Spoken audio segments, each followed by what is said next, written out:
Iniciamos aqui mais uma edição do Democracia pela TV Assembleia. Vamos, como sempre, tratar de um tema da atualidade. Uma questão que está aí, nas ruas, nas discussões. Fé e agnósticos. O Brasil, conhecido pela sua religiosidade, pela fé, tem agora acompanhado uma nova polêmica, uma nova discussão. Os ateus estão aí para serem reconhecidos e não discriminados. Realizam campanha em todo o mundo, demonstrando a sua posição. Buscando reconhecimento? Sim. E, acima de tudo, buscando respeito. Por isso, nós trazemos ao Democracia de hoje convidados que estarão debatendo aqui neste espaço, mas, acima de tudo, levando aquilo que é fundamental, a informação adequada ao telespectador, para que aquele que está em casa acompanhando esse espaço possa fazer o seu juízo, fazer a sua crítica, chegar às suas próprias conclusões. Por isso, trazemos para o Democracia de hoje, aqui na nossa TV Assembleia, Francisco Marshall, historiador, arqueólogo, professor do Departamento de História da Universidade Federal do Rio Grande do Sul. Percival Pugina, escritor, e o padre Marcos Sandrini, diretor da Faculdade Dom Bosco. Para a primeira manifestação sobre a nossa pauta, nós convidamos o professor Francisco Marshall. Tudo bem? Como vai? Saúdo meus companheiros nesse diálogo. Levando em conta o nome desse programa, o nome central na nossa vida, democracia, cumpre lembrar que esse regime surgiu na Grécia como uma revolução cultural. Essa revolução teve como superação um acervo cultural imenso procedente do Paleolítico, do Neolítico, uma memória cultural profunda da humanidade, que todavia persiste até os dias atuais, localizada no pensamento religioso e, sobretudo, na imaginação mítica, que era muito pródiga entre os gregos. Os gregos tiveram que reagir a esse passado de fabulações sobre o cosmos, em que os protagonistas eram deuses e não homens, para que construíssem a cidade, e junto com ela o regime revolucionário em que nos espelhamos até os dias de hoje, a democracia. Talvez melhor até usarmos o nome grego para esse regime, que é a isonomia, uma parcela, uma partilha da norma igualitária para todos da sociedade. E os gregos chegaram ao século V, com esse regime, a um novo patamar da condição humana, a condição autônoma. Antes disso, em todo o planeta, as sociedades eram regidas por regimes teocráticos, onde um faraó ou um rei guerreiro com amparo da classe sacerdotal, caso da Mesopotâmia, era designado, ungido, identificado a potências cósmicas que garantiam a força do poder. E junto com isso, claro, uma série de narrativas religiosas que são solidárias a essas estruturas de poder. Ora, os gregos reagem a isso, não reagem simplesmente revogando esse patrimônio, mas sim dando a ele o caráter que passam a ter desde então como produtos culturais. E o primeiro grande momento dessa reação se dá com a filosofia especulativa jônica, aquela geração de gente de vanguarda, nutridos por uma enciclopédia cultural fabulosa, provinda do norte da Mesopotâmia, matemáticos, geômetras, astrônomos. E um deles, Xenófanes de Colofão, diz uma frase muito célebre para a história da democracia. Ele diz: mas se os cavalos ou se os leões tivessem mãos, fariam a imagem dos seus deuses como cavalos ou como leões. E disse também: os egípcios consideram que os seus deuses são baixinhos, têm o nariz atarracado e a pele escura. E os traços, que viviam ao norte da Grécia, onde hoje está a Romênia e a Bulgária, acham que os seus deuses são altos e ruivos. Fizeram perceber, então, com essa frase, não, os filósofos, Xenófanes e a sua escola, que a religião é uma invenção cultural. Ela marca a identidade dos povos. Ela é idiomática. Para a tradição judaica, Deus fala hebraico. Para a tradição grega, Zeus se manifesta no mundo de modo plástico, performático, e fala em grego para os poetas, para os autores. E que isso pertence ao mundo de especulação, de imagens sobre o universo, sobre a condição humana, sobre a sociedade, sobre muitas coisas importantes. Mas que a sociedade que a Doravante desenhava era uma sociedade de um outro fundamento, a autonomia. E a autonomia significa o ser humano se tornar protagônico. Ele entender que aquele mundo heteronômico, ou seja, de um terceiro, de uma força externa, significa uma invasão, uma intromissão, nem sempre benéfica, porque ela não é, ela é irreal, ela é produzida por uma imaginação histórica. Bom, desde então se lança essa ideia, que é uma ideia que pertence à história da nossa sociedade, à história da república, à história da democracia, que é a produção de um espaço onde as convicções religiosas respeitadas não interfiram no nosso exercício cívico, na nossa liberdade jurídica, profissional, social, artística, intelectual. E desde então se abre também um fronte de conflito entre o que a gente pode falar de um impulso, uma tradição de autonomia, que muitas vezes é uma resistência, muitas vezes é uma vítima, tá? E uma permanência do argumento religioso na sociedade. O argumento religioso ele tem seu mérito, tem seu sentido, tem sua beleza, tem a sua realidade. Todavia, ele, numa sociedade democrática, deve compreender qual sua área, e que não é uma área universal, não é um domínio universal, é um domínio relativo às convicções, que são também igualmente relativas aos povos e aos indivíduos. E os regimes políticos modernos, desde a Revolução Francesa, mas aqui especialmente, no nosso caso do Brasil e do Rio Grande do Sul, surgem a partir de uma preocupação com esse mesmo fundo que está lá na democracia grega, o estabelecimento de um universo político, cívico, também epistemológico, cognitivo, científico, autoral, humano, sem prejuízo às convicções de quaisquer outros grupos, indivíduos, tá? Mas onde a sociedade, o Estado, o espaço público, seja regido por um princípio de liberdade, tolerância. Bom, e contemporaneamente isso gera uma nova ética, que é a ética multicultural. Nesse campo entra a campanha atual da ATEA, que não pretende nenhum proselitismo, não pretende que as pessoas mudem o seu credo, porque isso é uma condição individual, de soberania, de arbítrio, que cada um deve construir a seu modo, mas pretende que sim, que se apaguem da memória cultural, que se apaguem dos argumentos públicos os preconceitos vis que associam ao ateu o mal moral ou alguma insuficiência de ordem ética, ou mesmo qualquer tipo de precariedade do ponto de vista moral, ético, enfim, cultural, o que, ao longo da história, sem dúvida, acarretou situações vexatórias de violência, de mortes, de condenações, de queimas de livros, de queimas de autores, enfim, e que hoje, em grau menor, permanece como um resíduo de preconceito. Então, a campanha da Terra, Batista e caros amigos, ela não é uma campanha de proselitismo, é uma campanha que visa fazer com que as pessoas percebam que a religião é relativa, e é uma opção, cada um segue a sua. Os ateus seguimos a nossa, que é de construir uma sociedade laica, autônoma, humanizada, onde a diferença e a liberdade sejam valores fundamentais. Percival Pugino. Sobre esta pauta, é isso? Bom, é um prazer, Batista Filho, retornar a esse programa na companhia dos amigos aqui do debate, porque eu considero que tratar de temas como o programa Democracia traz, constitui uma importante contribuição para a formação e para o esclarecimento da opinião pública. E quanto mais bem esclarecida e informada a opinião pública, tanto mais qualificada a democracia, não por acaso o nome do programa. Quando nós não trabalhamos no sentido de formar convicção, de formar opinião, quando a mídia não o faz, numa sociedade de massa, a opinião pública vira uma fumaça que vai meio que para onde sopra o vento. E nesta falta de convicção se desqualifica, inclusive, a representação política.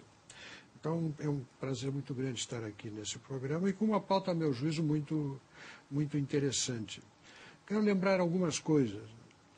Outro dia, conversando com um amigo meu, um defensor, como eu, dos direitos humanos, ele usava a expressão dignidade da pessoa humana. E eu perguntei a ele, mas em que tu fundamentas a dignidade da pessoa humana? Ele parou um pouco para pensar e disse, bom, na razão, na inteligência, na capacidade de fazer as coisas acontecer, de ser sujeito da história. E o pateta, o débil mental, como é que ele fica nessa tua definição? O rapaz titubeou, né? Disse, por que tu me faz essa pergunta? Bom, porque se tu colocas a dignidade da pessoa humana assente em atributo pessimamente distribuído na humanidade, porque existem gênios e existem pessoas desmioladas, não é? Acho que fica a qualidade da dignidade humana estaria vinculado a fatores extremamente subjetivos e pessoais, individuais. Eu acredito que a dignidade da pessoa humana não encontrou até hoje na história origem mais substantiva, mais competente para cumprir os fins que todos buscamos, né, do que na tradição judaico-cristã que ensina que a criatura humana é a imagem e semelhança de Deus. Isto, para mim, é um ensinamento importantíssimo, exatamente pelo seu reflexo na dignidade da pessoa humana. O fato de que tenha havido e houve na história momentos em que ciclos ao longo dos quais esta compreensão ficou prejudicada, isto não prejudica a definição, não prejudica o plano de Deus, não prejudica as aspirações eternas da humanidade na busca da construção da sua liberdade, da sua dignidade.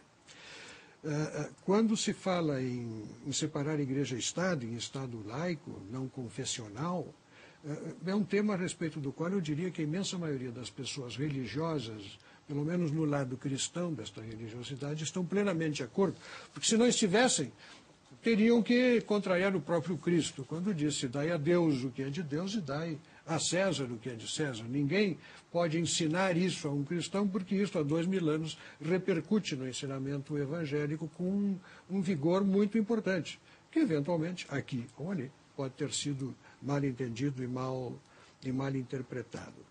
Eu acredito que o proselitismo das posições religiosas não deveria sofrer qualquer tipo de restrição. Por quê? Porque faz parte, inclusive, da mensagem evangélica, evangelizar os povos, levar esta mensagem maravilhosa para todas as criaturas. Né? Ora, se nós não pulamos por cima disso, né, nós estamos subtraindo aos ateus o direito de fazê-lo. Qual é o problema que eu escrevi um artigo na campanha da Atea? É que a campanha da Atea, em vez, a Atea é essa ONG constituída para fazer a defesa dos ateus que se consideram discriminados na sociedade. Eu gostaria de ouvir depois do professor Marshall onde isto pode ser identificado e localizado. Mas a campanha específica que eu vi nos 3 cartazes que pude apreciar, na verdade ela é sofisma a respeito daquilo que afirma e tenta promover o convencimento através de raciocínios equivocados, fugazes da lógica, sofistas, eu os defino assim, né, que eu não sei se tenho tempo ainda para apresentar alguns, mas, por exemplo, quando se apresentam as torres gêmeas, imagine o nosso telespectador se eventualmente não viu nos jornais os cartazes, sendo atacadas por aviões, e se coloca sob isto a frase, se Deus existe, tudo é permitido. Ora, isto é um claro sofisma. Porque o mais comum que ao longo de meus 66 anos tenho ouvido é o contrário. É acusar os cristãos e a religião dos cristãos de estarem submetidos a regras onde tudo é proibido. É bem o contrário. Os mandamentos é não isto, não isso, não isso, não isso, não isso. Então, apanha-se por ter fé e apanha-se por não ter fé, apanha-se por ter cão e por não ter cão. Me parece que é sofismar para tentar atribuir aquele mal a Deus, que se atribua a uma determinada religião, vai que ser, mas culpar Deus por aquilo, né, e atribuir que a existência de um ser superior é a causa geradora daquele ato terrorista, me parece que não faz sentido responsabilizar Deus por isso. E assim também em relação aos outros 2 cartazes que mais adiante eu vou me manifestar. Padre Marcos Sandrini.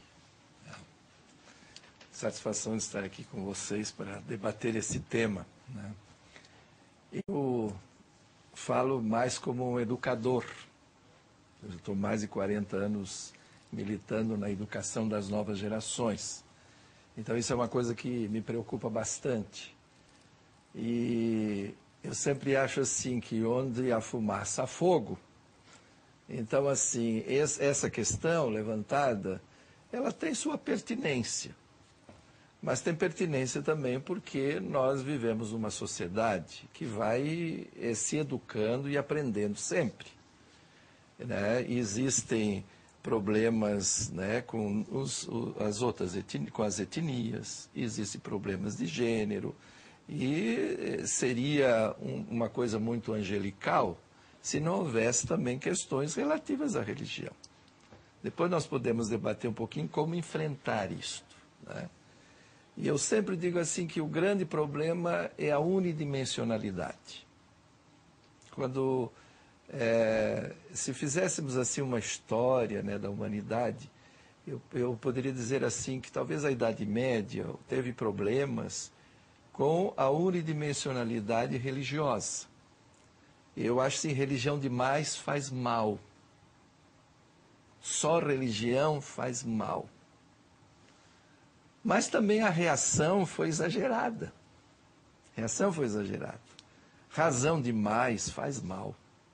Olhar o mundo só do ponto de vista da razão faz mal. E eu também sou professor de filosofia antiga e medieval. Às vezes eu me pergunto assim, né, quando a gente diz isso é uma coisa medieval. E eu acho que o moderno talvez tenha feito mais mal do que a Idade Média. Porque a modernidade também matou muito mais gente que a Idade Média. E por causa desta unidimensionalidade. E talvez hoje nós estamos indo para uma outra unidimensionalidade, que é a dimensão da libertação de todas as emoções. Então, a visão global da pessoa, que é importante, tirar a razão da religião não é bom. Tirar a emoção da religião não é bom. Então, a gente tem que trabalhar assim num global. E também acho que a dimensão religiosa ela é muito importante. Eu vou dar um exemplo. Antes do Natal de 2010, na noite de Natal de 2010, Deus me deu uma grande graça de passá-la numa fazenda de recuperação de drogados. Fiquei umas 3 horas atendendo esses jovens. Depois celebrei minha Eucaristia. E eu vi assim, primeiro, como essas pessoas se degradaram. Segundo, como essas pessoas querem sair dessa situação. É um grito que sai do fundo, né? E elas vão lá para sair disso através da dimensão religiosa. Eu acho assim que o que tem que nos caracterizar, tanto os que creem quanto os que não têm uma fé religiosa, é justamente isso, apresentar fundamentos, apresentar valores para as pessoas, para que as pessoas possam construir a sua personalidade. Então, por que um menino cai nisso aí? Porque talvez não lhe foi apresentado valores suficientes de vida, projetos de vida. Então, assim, nós temos que ver, me parece assim, eu queria colocar isso como fundamental para mim nessa discussão. Nós temos que ver assim, o que realmente nos une? E o que nós podemos avançar naquilo que nos desune, que não nos deixa nós nos focarmos para darmos objetivos de vida. Eu acho assim, eu tenho grandes amigos que são ateus. E tenho grandes amigos que são religiosos. E dos dois eu aprendo. Tenho grandes amigos que são negros. Tenho grandes amigos que são brancos. E a gente aprende. Eu acho que a grande saída hoje, que apresentar para as novas gerações, é não essa unidimensionalidade. E eu, como educador, estou me convencendo assim, que a escola não é a continuação da família. A escola é uma ruptura com a família, não uma ruptura dramática. No sentido de que, né, já houve, por exemplo, nos Estados Unidos, existe um movimento para não mandar as crianças para a escola. E é forte esse movimento, é mais de 1 milhão de pessoas. No Brasil, até hoje, nenhum juiz deu ganho de causa. Por quê? Porque as crianças têm que sair da sua família, tem que se juntar com 20, 30 outras crianças e aprender a viver numa sociedade plural. Então ele vai ter um menino que é filho de uma família altamente cristã, é filho de uma família de ateu, é filho de uma família de uma religiosidade afro-brasileira, é filho de um luterano, é filho de um batista. Então vai viver isso. Vai viver com morais diferentes e vai saber conviver nessa sociedade. E eu acho que isso é o novo. Também a sociedade grega, essa democracia grega é muito relativa. É uma democracia de elite, que o povão mesmo é uma sociedade que excluía tantas as mulheres, excluía tantas crianças, excluía tantos escravos, e nós continuamos. Né? Então eu queria começar assim a minha conversa nesse sentido. E a conversa com o telespectador começa com duas observações: o que une e o que afasta, e aí a isonomia. A ideia da isonomia. Há alguns anos atrás, o então presidente norte-americano, George Bush, declarou que os ateus não deveriam ser considerados cidadãos norte-americanos. Isso é um sintoma do tipo de discriminação havido lá e cá.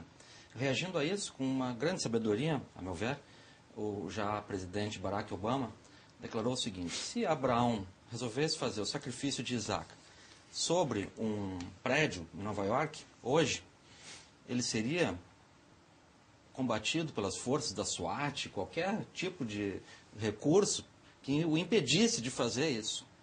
E diz ele, Abraão seguramente diria que foi a voz de Deus que lhe mandou fazer isso. Esse mesmo Deus que ali exigiu o sacrifício do filho, um desejo que, pela mesma tradição judaica, se consumou alguns séculos depois com o sacrifício do próprio filho, essa mesma divindade. Mas, enfim, diz o Barack Obama, na democracia só é possível que nós ouçamos as vozes que todos podem ouvir. Porque eu não posso arrogar no espaço público acesso a uma escuta do sagrado que não possa ser compartilhada, que não possa unir-me ao ouvido, à mente dos meus concidadãos, na democracia que nós vivemos hoje. Então, essa escuta de Deus é que é o grande problema. A escuta de Deus significa entender que há uma comunicação com o sagrado e que alguém, em algum momento, realiza essa comunicação. Ora, o argumento que eu apresentei logo no início é de que as religiões são fatos culturais, idiomáticos, históricos, surgidos num tempo preciso e que carregam por consigo essa marca cultural. No caso do cristianismo em particular, que é a base cultural predominante no Ocidente, portanto, na nossa sociedade, há um conflito muito forte, porque também é a religião do povo eleito, que faz um pacto com Jeová. E esse exclusivismo foi a raiz de uma atitude muito nociva, muito danosa ao longo da história da humanidade, que é a ideia de intolerância. Intolerância que se exerceu com especial força contra a liberdade de pensamento. Testemunho disso está lá no Campo de Fiore, em Roma, o monumento que memorializa a morte, em 17 de fevereiro de 1600, de Giordano Bruno, astrônomo, pensador de grande vigor e qualidade. Exemplar do que sofreram os ateus ao longo desses séculos. Ele sofreu uma condenação religiosa. Né? Então, há uma necessidade de nós darmos esse quadro histórico. Sobre a dignidade, caro Pugina, o grego entendia que ela surgia da reciprocidade. A reciprocidade determina o reconhecimento do outro. Nesse reconhecimento do outro, eu estabeleço um padrão de medida no qual a minha existência, seja eu um gênio ou um idiota, seja compatível com o convívio social. A reciprocidade não estabelece nenhuma garantia externa, senão aquela que a sociedade realiza. E que se expressa nos códigos jurídicos, se expressa numa defesa coletiva pela ideia de reciprocidade. Nós não precisamos chamar nenhuma garantia externa para essa dignidade, porque essa garantia pode ser falha, pode ser relativa. Como eu disse, quem ouve essa voz de Deus? Quem a garante? Quem a sustenta?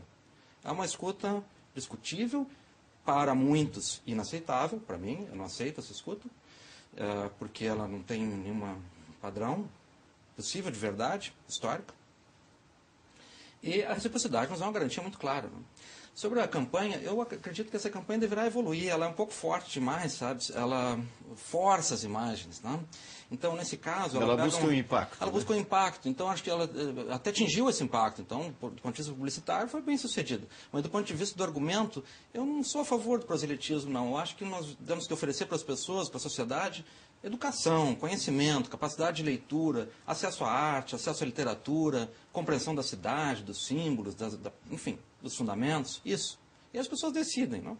Mas eu não preciso bater na porta de uma pessoa para dizer que ele tem que acreditar numa lanterna sagrada. É a defesa de uma estética cultural. Uma estética cultural, exatamente. Com liberdade. E a liberdade, as pessoas vão optar pelo que quiserem. Não? Inclusive, do ponto de vista pós-moderno, as pessoas optam por ser hindus, não? Budistas, shintoístas. E a nossa sociedade é feita dessa pluralidade, que é inclusive bonita. Não? Então, a Flácio pega ela reverte a ideia, uma sentença final lá dos irmãos Karamazov, né? Se Deus não existe, tudo é possível. Então, muda. Se Deus existe, tudo é possível, porque, obviamente, nós sabemos que aquele atentado terrível foi provocado por terroristas, com uma razão política, sem dúvida, no teu artigo tu comentas isso, mas movido por um grau de fé em Alá, não, por uma convicção religiosa, que é essa que o Obama combatia. Pessoas que ouviam coisas que os outros não podem ouvir. E essa voz dizia para eles atacarem um grande Satã, que é os Estados Unidos. No caso, representante dos valores cristãos ocidentais. Então, esse é o impasse em que nós nos colocamos. E eu acho que nós só saímos desse impasse com essa ideia de uma sociedade multidimensional. De uma sociedade que possa contemplar com um sentido de liberdade os diferentes regimes de convicção, de opção filosófica, política, mas no espaço público a absoluta isenção, que nós não conquistamos ainda. Nós ainda temos crucifixos em tribunais, algo insustentável do ponto de vista filosófico, ético, moral. Nós ainda temos vocabulário eivado de preconceito, em que a palavra ateu significa mal moral, e disso, se mais adiante voltarmos ao assunto, há dois exemplos muito sérios. E um uso inadequado dos meios de comunicação. Há dois casos do ano de 2010 notáveis. Um patético, não cabe, acho que não tem dignidade para estar nesse programa, que é o caso da Atena, mas outro bem mais complexo, que é o do Frei Beto, que num artigo publicado no Estado de São Paulo, disse que os ateus que os torturadores eram ateus militantes, pois profanavam a obra máxima da criação divina, que é o corpo humano, exatamente como lembrou Pugina, criado à imagem e semelhança de Deus. Então, que com essa profanação, os torturadores eram ateus militantes. Ora, o que sabia ele das convicções dos torturadores? Voltamos depois. É uma pergunta que fica para o segundo momento do programa. Perdão. Nós tivemos nesse primeiro espaço uma postura mais positiva diante da alta qualificação dos nossos convidados e teremos no segundo momento do Democracia a conversa dos três, para que o telespectador possa realmente formar seu juízo, para que todos tenham a informação adequada, que é o objetivo.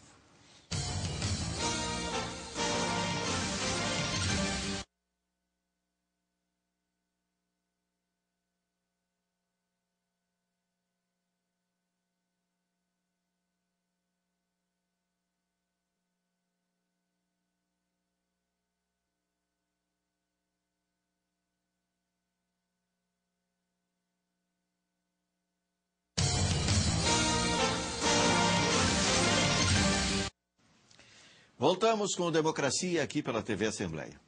Fé, religiosidade e agnósticos é a pauta de hoje do nosso programa. Pugina, de todas as guerras, porque essa é a mais perdida.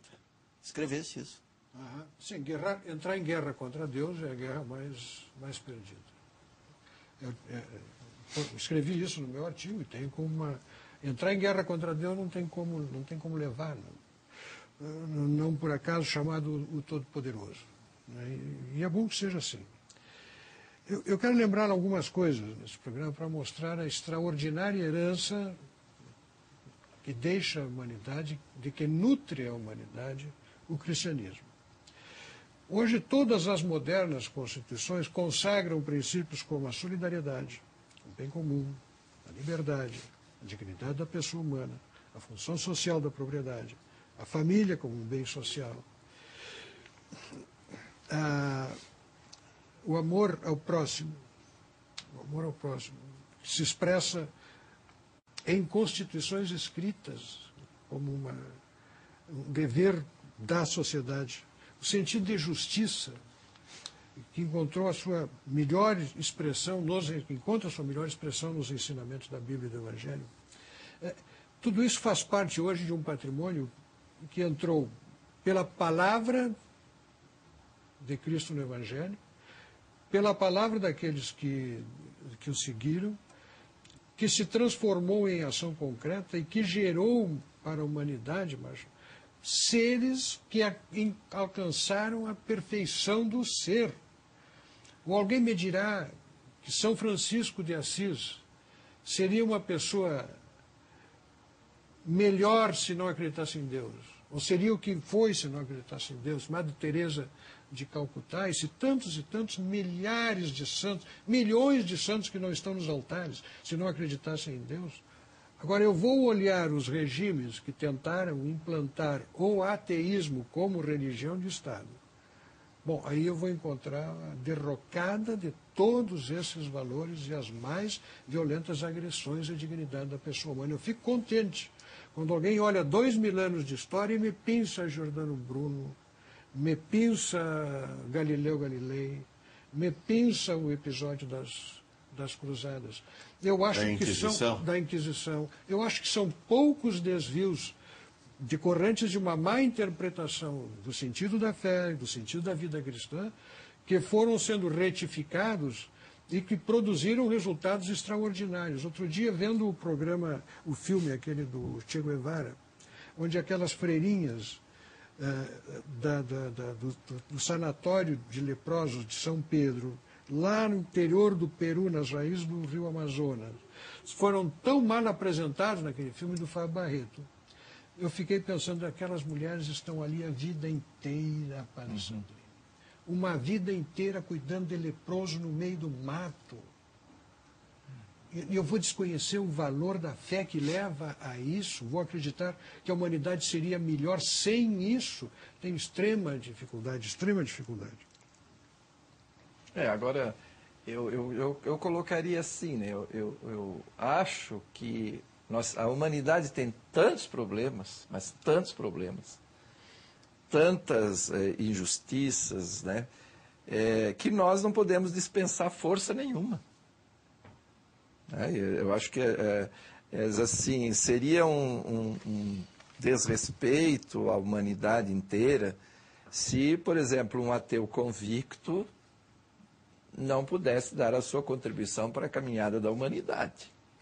Eu acho, por exemplo, conheço ateus convictos que são excelentes, mas conheço também ateus que não fazem grande coisa para a humanidade caminhar. Conheço cristãos convictos que ajudam a humanidade a caminhar, mas também conheço cristão que pouco faz para a humanidade caminhar. Eu acho que é por aí que nós temos que levar. Eu não queria ser comparado a Hitler, como está lá. Tá, se a ideia foi impacto, mas talvez um impacto meio, né? A gente podia dizer assim, olha, aqui tem... Vocês colocaram quem foi mesmo? Foi colocar o Charles Chaplin. Por que não põe no lado do Charles Chaplin Madre Teresa de Calcutá? Dom Paulo Evaristo Arnes. Existe gente que defendeu mais os perseguidos políticos. Dom Paulo Evaristo Arnes aqui no Brasil. Os jornalistas sabem muito bem disso. Padre Massimiliano Kolbe. Massimiliano Kolbe. Né? Assim, por que tem que comparar? Talvez para chocar, mas... Né? Eu acho que nós não podemos dispensar. Né? E também não concordo com essas argumentações depreciativas. E vou dizer para vocês, eu mesmo na minha vida, muitos jovens me corrigiram. Quando eu tinha alguma coisa depreciativa, alguma coisa assim que não ajudava a construir, não respeito ao outro, isso foi muito... os jovens me ajudaram. E agora sim, tem o Luc Ferry, por exemplo, que esteve 2, 3 vezes aqui em Porto Alegre. Ele, no livro dele, Aprender a Viver, ele diz assim que a Revolução Francesa não seria possível sem o cristianismo. Porque eu também sou professor de filosofia grega. Se nós seguíssemos com a filosofia grega, nós não chegaríamos à Revolução Francesa. Se nós pegarmos o livro de Platão, na República, o livro 7º, que eles assim, existem pessoas que nasceram ouro, pessoas que nasceram prata e pessoas que nasceram ferro, né? Nós, como é que nós vamos fazer igualdade, fraternidade e a outra coisa? Liberdade. Liberdade, fraternidade, né? Isso aí só foi possível graças à mensagem de Cristo. E Cristo assim, para mim é Deus, tá? Para um ateu não é Deus, mas mesmo assim ele trouxe uma mensagem que influenciou a humanidade. E tudo que é fascinante também é tremendo. Tudo que é fascinante é tremendo. A religião é fascinante, mas ela também é tremenda. Por isso que existe sociologia da religião, psicologia da religião, psicopatologia religiosa, tudo, né? Bom, eu creio que a religião possa gerar esses frutos benéficos, tanto que os gerou, e os gera cotidianamente, de filantropia, de criação artística, de elevação espiritual. Eu creio que a religião é um motor desse crescimento humano, do crescimento do nosso patrimônio, e sobretudo dessas atitudes de filantropia, que são tão necessárias, tão importantes e tão raras, tão difíceis, porque não são inatas, não, elas são produzidas por uma decisão ética, que é preciso, enfim, muito vigor para realizá-la. E há muitos vão buscar na religião esse vigor. Então, é claro que aí há um território onde isso foi especialmente notável ao longo da história da humanidade, nas ordens monásticas dedicadas à devoção ao próximo. Todavia, nós sabemos que fazem parte de uma presença histórica, institucional muito complexa, onde, evidentemente, os casos pinçados são apenas sintoma de uma trajetória que vem, nesse caso da Inquisição em particular, do século XVI até o século XX, né, quando o Index Librorum Prohibitorum foi extinto em 1948, e junto com ele as condenações de autores, ideias e artistas que perduraram por 400 anos. Então, a gente fala desses casos, mas a gente fala de casos sintomáticos de um processo. Agora, se nós fizermos os valores humanos derivarem unicamente da religião, nós estamos abrindo mão da nossa capacidade social de produzir o bem como um patrimônio humano nosso, coletivo, ético, moral. E, segundo, estamos pressupondo que, de alguma maneira, quem não tem os valores da religião não seja capaz de adquirir a qualidade ética, supostamente emprestada pela religião. Eu não acho que os ensinamentos de Cristo sejam a única condição para que a gente possa adquirir grandeza moral. Acho, inclusive, que Cristo é herdeiro do platonismo, é herdeiro do estoicismo, é herdeiro do pitagorismo, é herdeiro de um conjunto de correntes culturais que estão circulando, que são conversadas. Esses manuscritos do Mar Morto deixaram muito claro que naquele ambiente da Galileia havia uma comunidade ética com princípios similares ao de Cristo, enfim, palavra revelada, Filho de Deus, enfim, isso tudo fica relativo quando nós vemos dentro de um contexto cultural bem mais amplo, né? E, claro, Platão tem uma presença referencial, mas não é a Grécia. Platão é Platão, né? Ele serve para ensinar platonismo, para a história das ideias. A ideia de liberdade é uma ideia grega. É uma ideia criada por essa autonomia do indivíduo. Não é possível liberdade sem autonomia.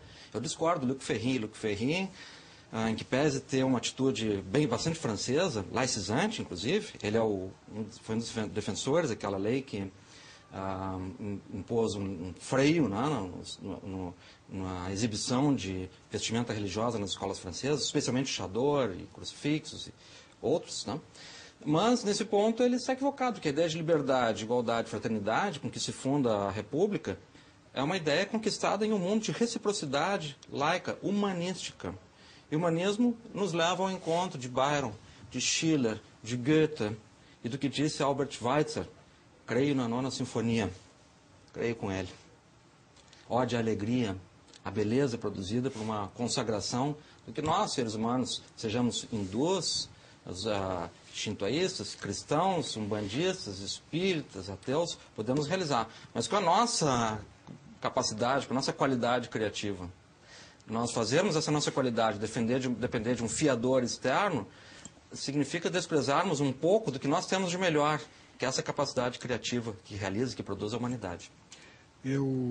Entre as muitas cartas, Batista, que eu recebi em função desse artigo, realmente os ateus se mobilizaram, eu recebi, e quero até dizer que cartas bem redigidas, bem fundamentadas, que com prazer me dediquei a responder todas. Porque muitas vezes, quando trato de tema político, eu recebo muita carta desaforada, que não pode ser... São ignoradas.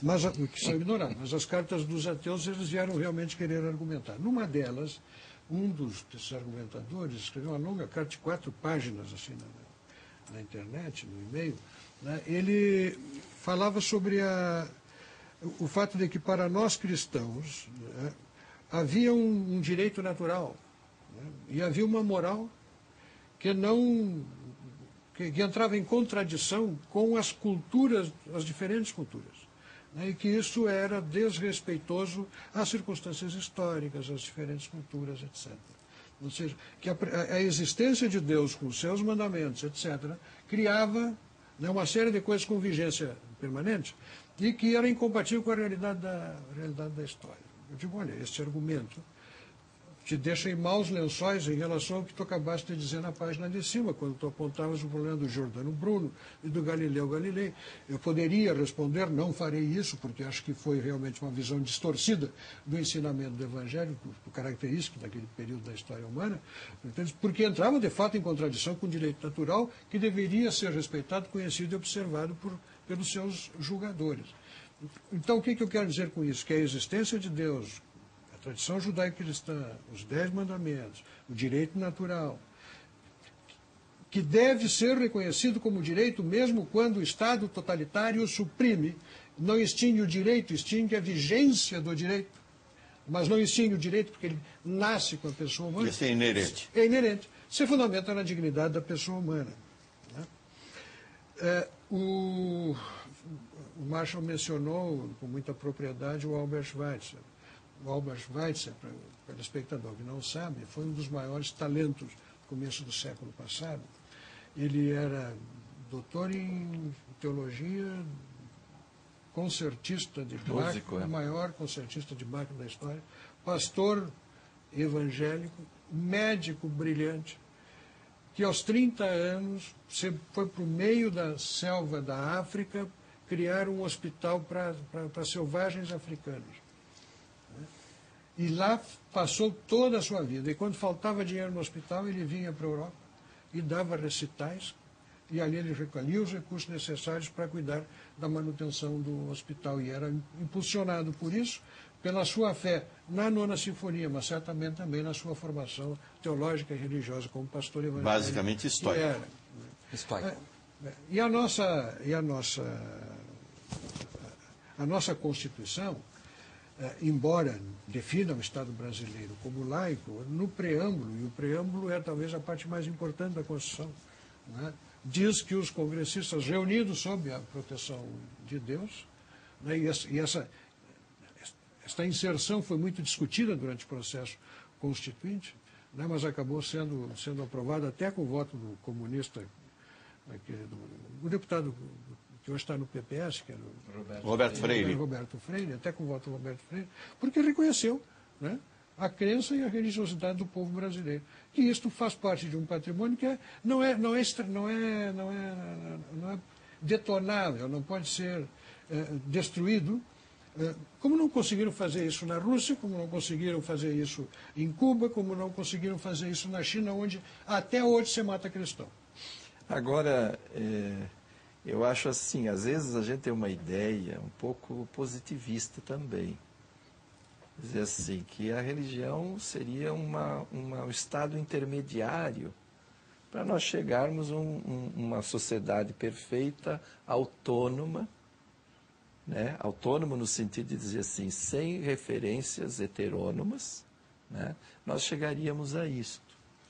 Eu gostaria... Sem qualquer subordinação dogmática. Mas eu gostaria muito, muito, muito que no Brasil, pelo menos toda a população tivesse até a 8ª série. E eu queria ver se ia acabar a religião. Porque, diz assim, é só para mentes que não são esclarecidas. Né? Será o dia que nós conseguirmos colocar todo mundo esclarecidamente, alfabetizado, etc., será que a religião acabaria? Olha, uma coisa, né, que eu sei, uma coisa, então, que eu lhe garanto, pai, o silêncio da matéria é terrível. Não, eu sei. Mas a música das esferas é maravilhosa. Agora, se trazer o presidente Bush, tem um fato interessante. O Papa João Paulo II conversou com o Bush antes do Bush invadir o Iraque. E o Bush disse para o Papa, em nome de Deus eu tenho que invadir o Iraque. E o Papa, que devia invocar o nome de Deus, não o Bush, disse assim, em nome dos direitos humanos, eu peço a você para não invadir o Iraque. Esgote as medidas diplomáticas, esgote o diálogo, mas não invada o Iraque. É a conversa do Papa Inocêncio IV Né? com o rei visigodo que invadiu Roma, né? Pois é. Mas você... Expressão moderna. Não, se nós começarmos a pegar a história... O próprio Papa João Paulo II, tem um livro até publicado pelas Paulinas, fez 98 pedidos de perdão. 98 pedidos de perdão. Quer dizer, a história avança também. A história avança também. Né? O que nós não podemos perder hoje é o imenso cabedal aqui se colocou só Francisco de Assis. E o povão? E o povão? Né? E o povão na sua fé simples? O que é que faz o povo, por exemplo, vencer uma doença? Para muitos é a própria fé. Para um ateu é outra maneira de enxergar. Assim, o que eu não consigo entender é que, concordo, viu, professor, eu concordo, mas eu também acho que assim, dizer que um ateu é um ímpio, como eu vi ontem, está errado. Está errado. O ímpio é aquele que desrespeita os direitos humanos, aquele que é injusto, aquele que não ajuda. Isso é um ímpio.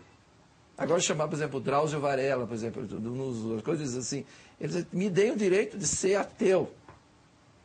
Eu acho que não é que nós temos que dar o direito, porque ninguém dá direito para ninguém. Ele é titular desse direito. É titular desse direito. Então, seja ateu, né? E o ateu também diz assim, me dê o direito de eu ser religioso. Eu quero construir meu projeto de vida religioso, mas não me chame de retrógrado, porque eu acredito em Deus. Como eu não posso te chamar de ímpio, como não posso chamar de mal. Se o Beto falou aquilo ali, está errado. Está errado. E o Datena? Mas ele não se retratou, esse é o problema. Ele é uma pessoa de contribuição extraordinária à história política do Brasil, um escritor ilustrado. Ele conversou, mas não retratou. Mas conversou. Agora o Datena... Não, aquele programa ali não é assim. Mas é um sintoma também. Eu acho que ele deve ser considerado. Claro. Não como uma marca. Não, mas eu acho que tem que ir atrás e ver se ele disse isso. Tem que ir atrás mesmo. Claro. Mas não é correto. Agora tu vai nesses programas aí de apelação popular, tu fica deprimente, tu põe esse povo todo ali que faz essas coisas, sabia que drama tem por trás desse povo? E bate. Bate no ateu, mas bate no povo também. Nas pobres mulheres, né? Eu acho que aí é que está o furo da bala. É na exposição que o povo tem a essa associação, concordo contigo, essa sim, professor. sofismática, Concordo. entre religião e bem moral, que fragiliza o povo diante de um abuso. Agora mesmo, essa semana, num presídio em São Paulo, o delegado fez um convênio com um pastor evangélico da região para que ele colocasse nas celas, visando uma reeducação dos detentos, TVs de plasma protegidas, que não podem ser nem desligadas nem alterado o canal, e elas passam o tempo inteiro proselitismo religioso. Proselitismo direto dentro dos... que estão dentro de um espaço nosso, né? Do Estado. Meu, teu, Batista, enfim, que paga aquilo, enfim, mas o delegado... Claro que provocou uma polêmica, mas isso partiu dessa convicção missionária. Essa sim eu reputo inconveniente, porque olha o que é capaz nesse caso, de querer impor ao outro essa convicção como condicional para que ele tenha o acesso ao bem. E o povo se fragiliza muito diante disso. O povo vai nessas igrejas atrás de cura, de bilhete premiado, de emprego novo, de satisfação de interesses amorosos, variados, tá? Porque essas igrejas prometem isso. Então, isso tudo, epistemologicamente, culturalmente, cognitivamente, politicamente, são crias do pensamento heteronômico. Achar que há uma potência externa que vai produzir esses resultados. Então, a nossa divisão, se nós formos pensar num grau mais profundo, ela tem que levar em conta isso. A necessidade que a sociedade e nós, indivíduos dentro dela, possamos tratar figurativamente, plasticamente, literariamente, artisticamente, os valores culturais produzidos, entre os quais a religião, mas que entendamos a autonomia como ponto de partida e de chegada desse processo. Sem o que corremos o risco de uma invasão do sagrado na saúde pública, na vida política, na educação, nos presídios. E vamos agora respeitar, não invadir o tempo do outro, porque nós temos exatamente 2 minutos para a conclusão da participação por hora aqui no nosso Democracia. Começamos com o padre Marcos Sandrini. Não, eu só acho assim, né, que a gente admitir a heteronomia não significa perder a autonomia. Significa reconhecer, pelo menos para mim, reconhecer que eu não sou a minha última explicação. Que eu sou tão frágil, que colocar o fundamento da minha vida eu mesmo, um ser tão frágil, né, é você colocar num projeto da sua vida uma fragilidade. Então, quando eu aceito Deus na minha vida, e eu não posso, diante de uma experiência mística, diante de uma experiência espiritual, eu não posso dizer que isso é uma coisa que não existe, que é uma coisa que não tem. Tá, na sua dimensão não existe, mas para mim existe. Só que alguns vão dizer, o Freud vai dizer que isso aqui é uma regressão ao estado infantil, é uma pessoa que não se tornou adulta e tal, né? Mas para mim, assim, eu acho que eu não me basto a mim mesmo, eu preciso ter uma explicação maior do que eu. Então, eu não tenho direito de ter isto. Os cristãos não têm direito de colocar o fundamento na sua vida em Deus. Como um ateu põe o fundamento da sua vida em si, na sua autonomia. E eu dou o direito, não é que eu dou o direito, eu digo assim, eu reconheço esse direito. Nós temos que reconhecer, senão nós temos uma população de 90% da população brasileira que tem uma dimensão religiosa na sua vida, né? Então, eu acho que isso é importante. Agora, no Evangelho de Jesus, no final dos tempos, quando ele vai nos julgar, o que ele vai dizer? Tive fome, me desse comer, estava... É tudo coisa, vamos dizer assim, que é laica. Laica. Jesus nos julga para as coisas laicas, dentro desta visão. Obrigado, padre Marcos Sandrini, obrigado, diretor da Faculdade Dom Bosco. Francisco Marchal. Sim, eu vou ao encontro da concórdia proposta pelo padre Sandrini. Há uma necessidade de nós estabelecermos um parâmetro de convívio, um parâmetro que respeite a diversidade. A história não é uma sucessão de etapas, nós não estamos caminhando para algo mais perfeito. Isso seria uma visão contaminada por uma outra noção irreal também, de um caminho para o fim dos tempos teológico, como figuração, como metáfora, dá para se examinar, mas não como destino histórico, né? Então, a história, ela trata da permanência de etapas culturais que vêm da pré-história, do neolítico, do mundo antigo, do mundo medieval. Essas coisas não são superadas, são conservadas dentro do nosso patrimônio cultural. E são conservadas com a sua beleza, com a sua relevância e com a sua memória também. Todavia, eu não posso deixar de lembrar que as religiões, sobretudo o cristianismo na tradição judaica, têm os seus fundamentos em uma experiência cultural anterior à invenção da roda, da escrita alfabética, da filosofia, das bibliotecas, das universidades, que se dirá então da internet, do diálogo, da república, da democracia. Portanto, há um acréscimo de elementos que alteram profundamente o nosso conhecimento do mundo, de nós próprios, da condição humana, e que interferem naquele legado. Então, eu acho que respeitada essa simultaneidade em que cada credo, cada opção tem o seu espaço, nós não podemos deixar de ver também que há um âmbito de vanguarda na humanidade que pode, sim, não apenas pode, mas ele deve prescindir dessa intromissão indevida da religião. Por exemplo, discussões sobre saúde pública, discussões sobre pesquisa científica, que tem aí uma invasão terrível. E aí nós, ateus, temos algo a declarar em favor da democracia. Obrigado, Francisco Marchal, historiador, arqueólogo, professor do Departamento de História da Universidade Federal do Rio Grande do Sul. Percival Pugina. O direito do ateu de ter a sua crença, porque ser ateu é uma crença, é uma forma de crença, apenas é uma forma de crença diferente da forma de crença daqueles que creem em Deus. O ateu crê numa série de coisas das quais eu descreio e eu creio numa série de coisas das quais o Marshall descrê. Quanto ao direito de ter essa crença, agora, começar a sentir-se perturbado porque há um crucifixo num lugar público, aí já me parece um pouco estranho e fico pensando eu mesmo. Digamos, eu vou morar num país árabe. Eu vou me sentir constrangido com as suas mesquitas, com os seus símbolos, com os seus horários, vou achar que aquilo está me ofendendo como pessoa humana. Eu acho muito autoritário, para usar uma palavra branda, não é? Querer que eles removam aquilo para que eu me sinta melhor. Aquilo, para mim, seria absolutamente inócuo. Eu ia procurar onde é que tem uma capelinha, uma igrejinha, para ali fazer as minhas orações e aceitaria perfeitamente bem o modo de vida deles, embora eu considere que aquele modo de vida deles não leve a um avanço civilizacional, cultural, político e social significativo.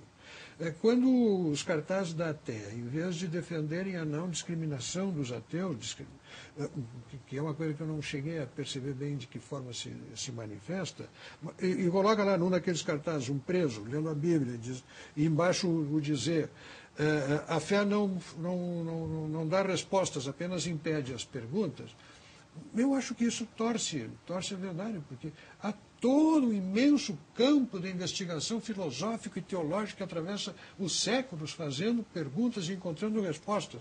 E uma coisa que eu sei, quanto mais inteligente, quanto mais brilhante o estudioso, o analista ou o pensador, mais perguntas sem resposta ele terá.